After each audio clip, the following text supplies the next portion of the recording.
Okay guys, so it's been a minute since I put out a video. The main reason why is I had an opportunity come up at work and I had to do a lot of studying to end up getting a promotion, which I ended up getting. Pretty excited about that.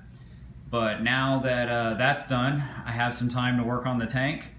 Right now, as you can see, there's nothing in it. I've kind of been working on different scapes and ledges and stuff like that, but for the most part I am cycled.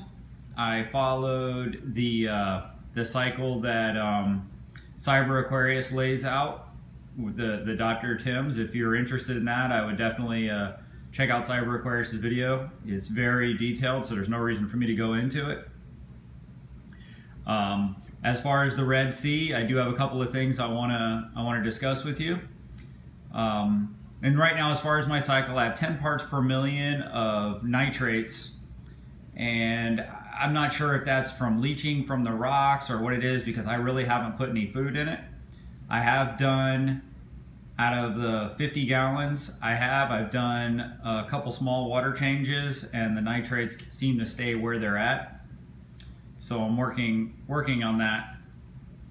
But at 10, that's pretty low, I guess, from what everybody's saying. And that's also 10 on my Red Sea test kit. If I test with API, it shows nothing. And really those are the only two I've tested with. But I want to show you a couple of things. Hold on. Okay, one of the things I'm going to need to do is put a light in down here. Doesn't video very well. But this is the Red Sea Reefer 250 sump. I went with the Reef Octopus skimmer there, as you can see.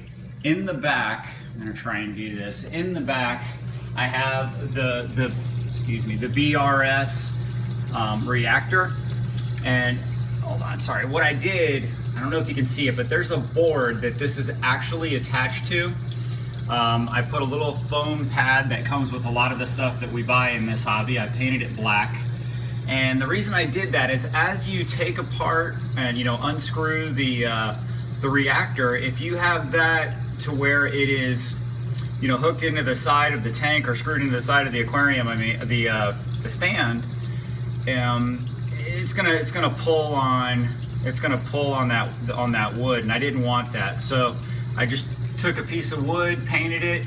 It blends in back there, and it makes it really easy to unscrew the reactor. Also, let me back up. Also, right here, you'll see there's a hinge. And if you have the Red Sea Reefer 250, the hinge is not going to allow you to butt the sump all the way up to the edge of the wood anyway, so you have that 3/4 inch space. And this is a really good way, I have found, I like it, to utilize every inch that you can. Also, I talked about in the past that I was going to turn the gosh darn it, ATO into a little refugium. Right there on the side, I have it lit right now just for you guys to see it. It's a little clamp-on refugium light, and it's the Innovative Marine. If you watch Craigslist on eBay, I actually got this sent to me for $10 with shipping. It's about a $50 light, so that's good. I'm just getting ready to order some Shado, and a buddy of mine are going in on a reef. He's gonna order a reef cleaner crew, and I'm just gonna throw about half of the stuff in there. I really don't have much algae in my tank now, but it's time for me to start getting some life in there. I really do like this setup. The tank is great in my opinion. I did run into a little bit of a headache when I first set it up. If you look, you'll see a tube there, and that is the return. And what was happening, there's a little piece. Hold on one second. I've got the new one. This piece. Oh, there we go. Can we see that? This piece right here. That is what screws into that return. And the day I got it, this is actually a replacement that I haven't put on there yet, but the day I got the tank all put together, right from in here, it was leaking just a bit. There's some Teflon tape in there, and no matter how hard I tried to get it to not leak, I couldn't. It was up, and then I found out it was just cross-threaded from the factory there. But what I did is I went to Lowe's and I picked up, it's an 1.5 inch tubing. It's flat tubing that I put on the outside of that, and it had the dripping to where I've had it to where it returns into the tank. Now, the reason I haven't changed it out is it's not leaking anymore that I can see, and if it is, it's gonna go in there anyway. I might just leave it there for a minute and have that go. Also, just to the left, this is another little issue, probably for the newer reefers. A lot of you that are watching this already know this, but I'm going to go into a little bit of an embarrassing fact. You'll notice that the sump is about 12 inches off the ground. And, excuse me, let me go to the other side. I've talked about in the past where I have my ATO reservoir. Well, that's about 24 inches off the ground. If you can see, I have a little thing there. With reefing and this aquarium, I've tried to make the most out of all the space I have. And this was one of the places where I could utilize the closet and still keep everything to where it was. It's where we normally keep our stuff. So let me get back to this. When you guys set it up and you have your ATO, keep in mind that what my thought was is I would have the tube go down really low, but then on the side right here, since this was 31 inches in the air, I thought that would stop the suction. It definitely will not.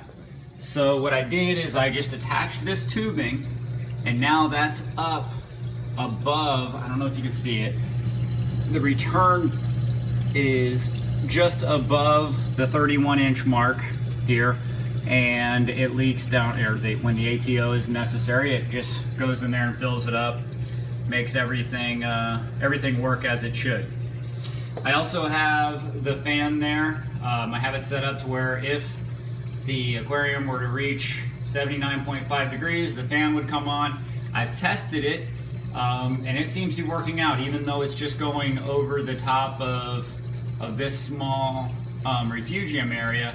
It actually does work. I did have a day where my air condition actually went out, and this kept the tank to, even though the inside of the house was 85 degrees, it kept my tank at 79.7 degrees was the highest that it read that it went.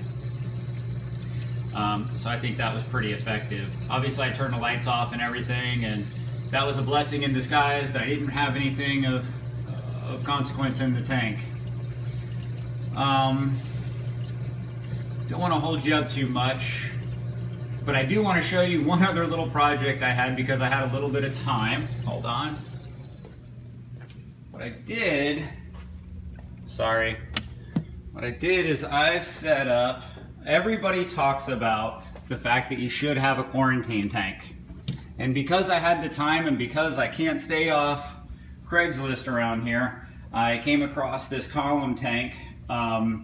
And actually the most expensive portion of the column tank was the 50-watt heater, the Eheim 50-watt heater. That was $25. That was the most expensive single section of the tank I got. I ended up picking up the tank itself with all the little parts for, it was about $50, but that included just everything. So what my plan is right now, this is also almost cycled. I'm gonna put the cleanup crew in the big tank, and I'm gonna try to follow a schedule where I have, as I get new fish, I'm gonna put the fish in there because those seem to be the problem. Leave them in there for about a month, make sure they're not ill or ick or anything like that. And I am gonna try and pick healthy fish just like we do. You'll notice that I have in there I have you know, some rock, some pond matrix. The reason I have that is I did cycle this tank, or I'm in the process of cycling it, and with my my work schedule at the fire department, I'm gone for 24 hours. So this will make it to where ammonia swings and stuff like that, I should have a day, because right now I'm putting the ammonia in, and the next day it's gone. Right now I'm just waiting for the nitrates to fall a little bit, and then we're gonna go from there. Nitrites are almost non-existent. We're right at that point. Either way, I just I wanted to give you guys an update on what I've been doing. I know this is not very CJ-esque. I'll make my other videos better, but I just wanted to get one out there. And all right, you guys have a good one. Thanks, and I'm going to be much more often with the updates now. Thanks. Bye bye.